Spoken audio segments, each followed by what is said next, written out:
Um jovem casal, recém-casados, se mudam para a casa dos seus sonhos, mas de repente coisas bizarras começam a acontecer. Hoje vamos conhecer a história da Casa que Sangra.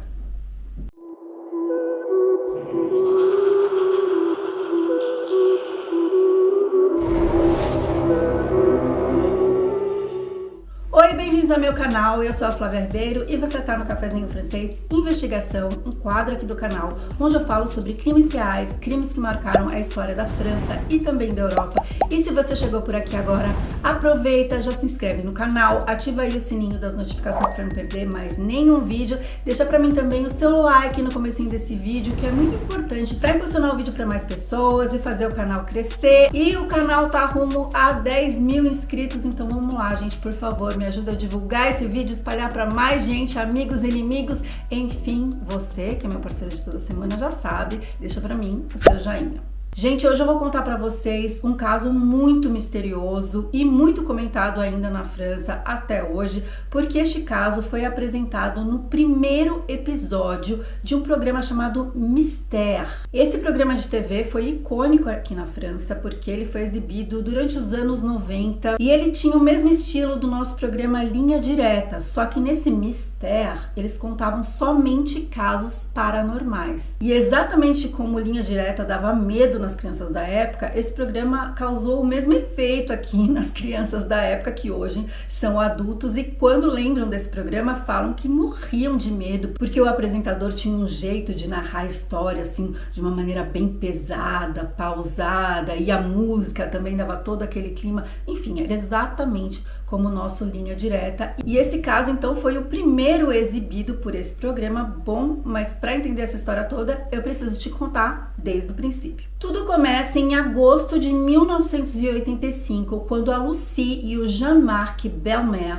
um casal recém-casado, se muda com o seu cachorrinho para uma casa no número 74 Cité Mulhouse, no bairro operário de Rémicourt, na cidade de Saint-Quentin, que fica no departamento de Aisne, na região dos Altos da França. O Jean-Marc trabalhava como motorista de caminhão e a Lucie não trabalhava, então normalmente ele saía muito cedo de casa, ali por volta das 5 horas da manhã, e ela acordava assim mais tarde, mais tranquilamente. Então ela fazia seu café e depois começava a fazer as tarefas do dia, e ela tinha muita coisa para fazer porque eles tinham acabado de se mudar, então ela estava colocando as coisas ainda no lugar. A vida do casal tá seguindo tranquilamente, o cotidiano normal, né, de um casal jovem que um trabalha, o outro fica em casa arrumando as coisas, até que em setembro de 1985 o Jean-Marc acorda às 5 horas da manhã e, como de costume, a Lucie acorda um pouco mais tarde, desce as escadas, vai preparar o seu café, pega ali, faz uma torrada, e quando ela olha ali para a mesa da cozinha, ela percebe umas manchas que a deixam ali um pouco intrigada. Ela toca com a ponta dos dedos ali na mesa e percebe que a substância tá seca. Então ela concluiu que provavelmente o seu marido tinha deixado cair alguma coisa, não tinha percebido.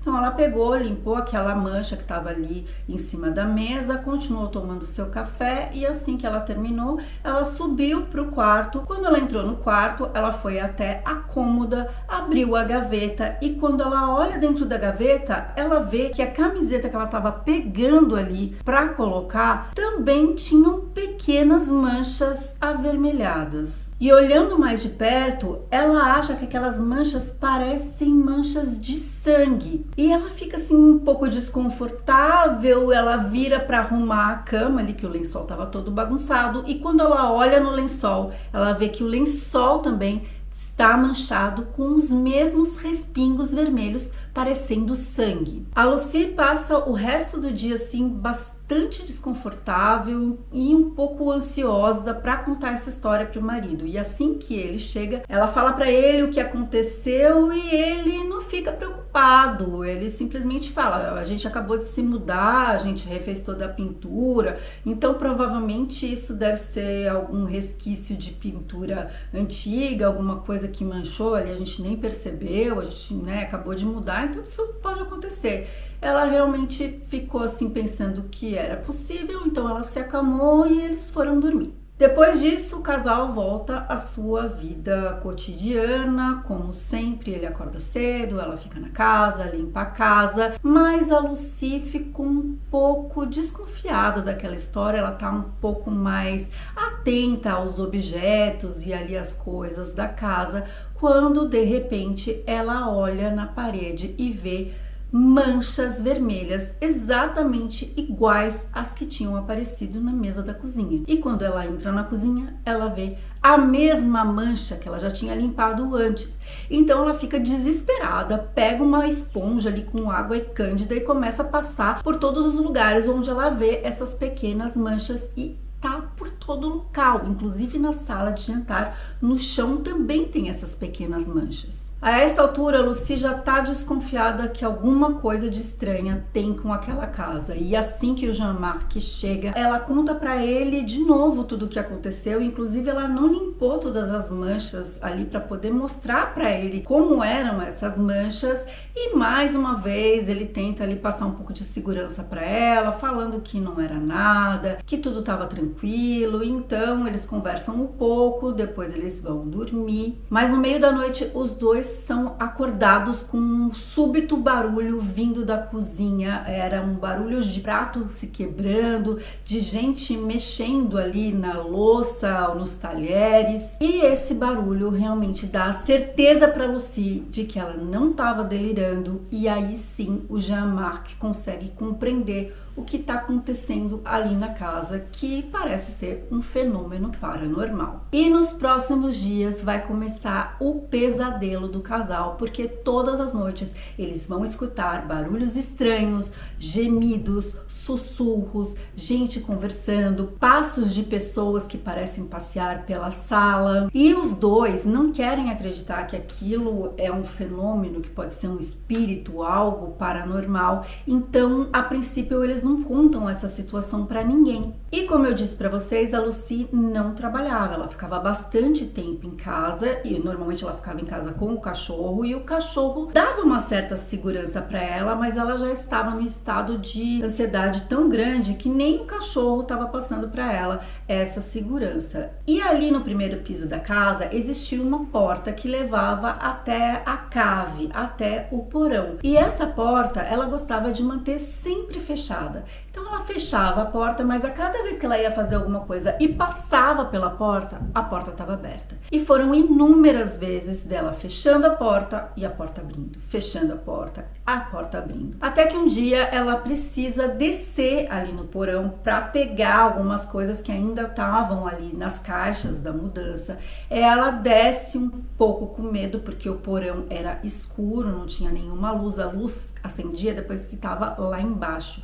Então ela vai descendo a escada devagar e de repente a porta se fecha e ela fica num completo escuro, ela começa a gritar, sobe correndo e aí sim ela fica desesperada. Então ela decide chamar a mãe e a irmã e conta tudo o que está acontecendo. A partir desse dia, a mãe e a irmã começaram a se revezar para ficar um tempo ali com ela na casa. E uma dessas vezes que a irmã dela estava ali na casa, ela presenciou esses fenômenos acontecendo, tanto das manchas na parede, quanto da porta se abrindo e ela fechando, e também uma outra vez que a Lucy precisou descer e a porta de novo fechou atrás dela, de maneira bem lenta, segundo a irmã dela, mas fechou. Então, incentivados pela mãe e a irmã, o casal resolve ir até a polícia para contar que isso estava acontecendo. Eles chegam na delegacia meio envergonhados, eles explicam, mas basicamente eles estavam querendo dizer que a casa deles era mal assombrada. Obviamente que a polícia tinha muito mais coisa para fazer do que investigar fenômenos paranormais de duas pessoas que pareciam estar um pouco delirantes.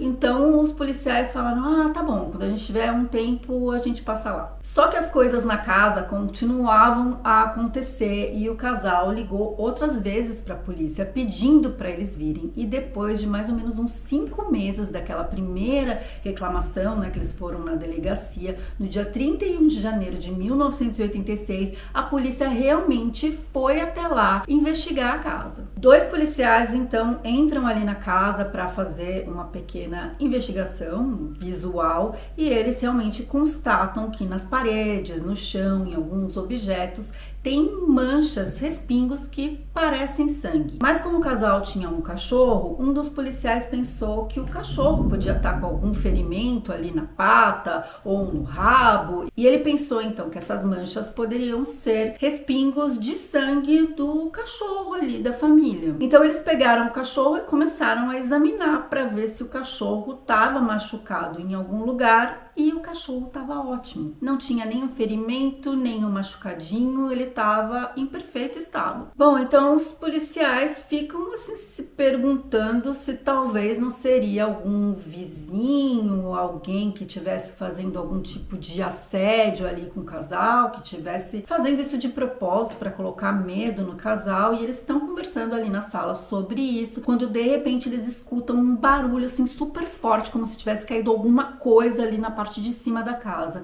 e um dos policiais sobe correndo as escadas, vai até o quarto, e quando ele entra lá, ele não vê nada, não tinha nada, simplesmente não tinha ninguém, não tinha nenhum objeto caído, não existia nada, e aquela sensação provocou um arrepio na espinha do policial, que achou tudo muito bizarro. Mesmo assim, eles foram até a casa do vizinho, perguntaram se eles por acaso não tinham mexido no móvel, deixado alguma coisa cair para fazer algum barulho, e os vizinhos falaram que não.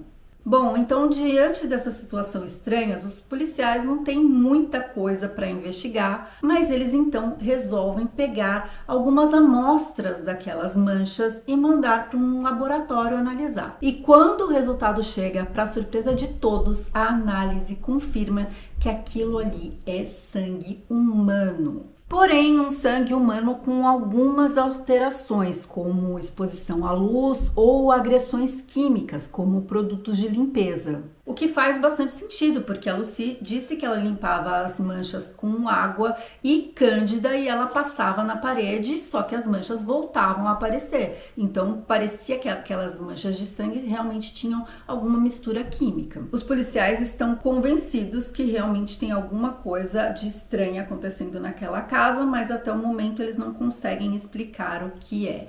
E enquanto isso, começam a rolar os rumores na vizinhança que existe uma casa mal assombrada. E isso faz com que uma multidão de curiosos vá para frente da casa e fique querendo entrar na casa para ver o que está acontecendo, fiquem abordando a Lucy todo o tempo. Isso causa um estresse enorme na Lucy, na família, no Jean-Marc, que tinha que deixar a esposa ali para poder ir trabalhar. Até que em fevereiro de 1986, uma TV local vai entrevistar a família e saber o que está acontecendo naquela casa que está sendo tão falada. E a princípio a família fica um pouco hesitante em dar aquela entrevista ou não, porque eles sabiam que eles ficariam vulneráveis a todo tipo de comentários ali das pessoas, da vizinhança, talvez comentários no trabalho do Jean-Marc. Então, botando ali na balança, eles acham que seria melhor eles contarem o que estava acontecendo ali na casa e quem sabe alguém pudesse ajudá-los ou pudesse acreditar que realmente aquilo que estava acontecendo era verdade. En janvier, les belles-mères sont intriguées par des phénomènes quelque peu troublants qui se manifestent surtout la nuit.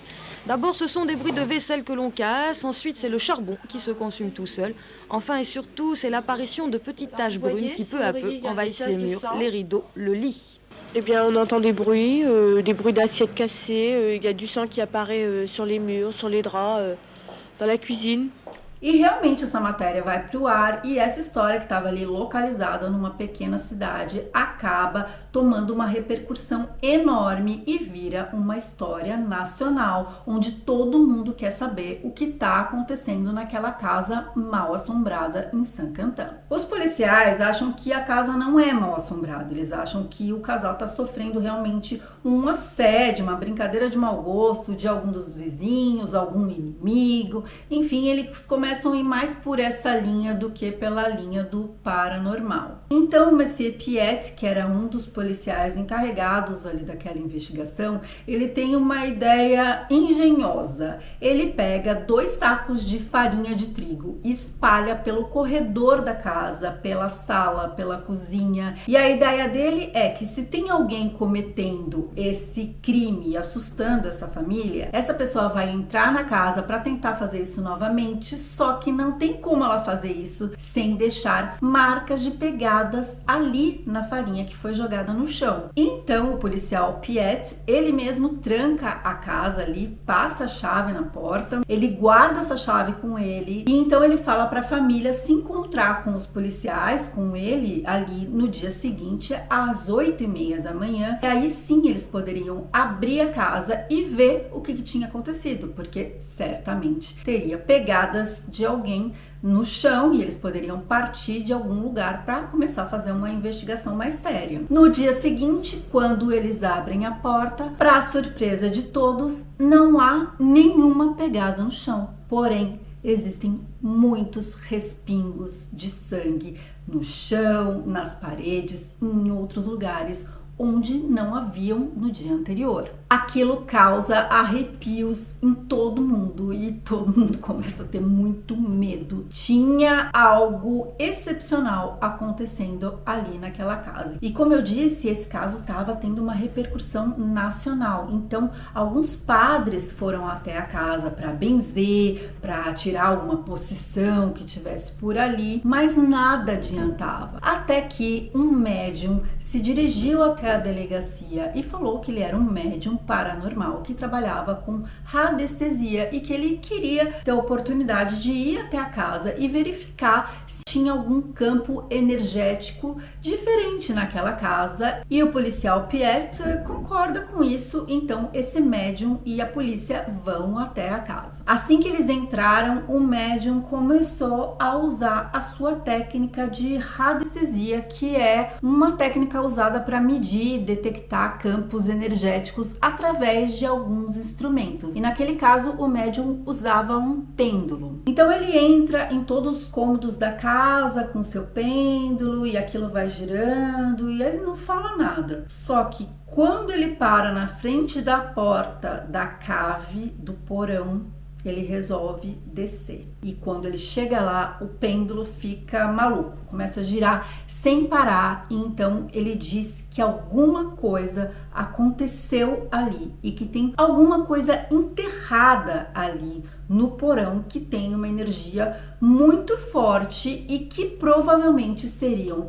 restos humanos, alguma ossada, ou podia ser até um afluente que teria passado ali por debaixo da casa e levado corpos. Em todo caso, ele dizia que bem ali no lugar específico tinha uma energia especial de espíritos que estavam presos ali. A família inteira e os policiais estavam ali embaixo, concentradíssimos no que o médium estava falando, quando de repente acontece uma coisa muito esquisita com o policial Piet. Ele disse que ele sentiu uma mão tocar aqui no antebraço dele e ele virou para trás, e quando ele virou não tinha ninguém. E ele confirma que ele realmente sentiu alguém encostar nele e que quando ele virou e não viu ninguém, isso deixou ele apavorado. Seguindo ali os conselhos do médium, os policiais começam a cavar ali um buraco, eles cavam profundamente, mas eles não acharam nada. E diante da falta de possibilidade de comprovar o que estava acontecendo ali na casa,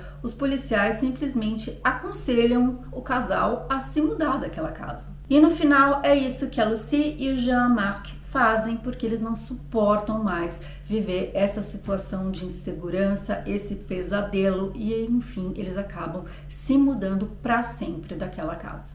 Vous allez revenir habiter chez vous? Ah non, on va chercher ailleurs et puis on reviendra plus ici. Essa história vai fazer 40 anos logo em 2026 e a gente sabe hoje que o casal está divorciado e que depois desses fatos, eles nunca mais deram nenhuma entrevista para nenhuma emissora, para nenhum jornal, para nenhuma revista. Eles simplesmente nunca mais tocaram no assunto. E durante todos esses anos, essa história começou a ganhar outros elementos esses que não são verdadeiros, porque as pessoas gostam de apimentar, de deixar a história um pouco mais misteriosa e aterrorizante, colocando fatos que muitas vezes não são verdades. Uma dessas coisas é que é muito fácil encontrar em alguns sites e também em alguns vídeos essa foto aqui, mostrando que a parede escorria sangue, quando na verdade não era bem isso que acontecia. A foto verdadeira é essa aí, com os respingos de sangue. Outro fato que foi amplamente divulgado, que a gente encontra também em vários sites e em vários vídeos, é que essa casa teria sido demolida alguns anos depois e que ali nos escombros teriam sido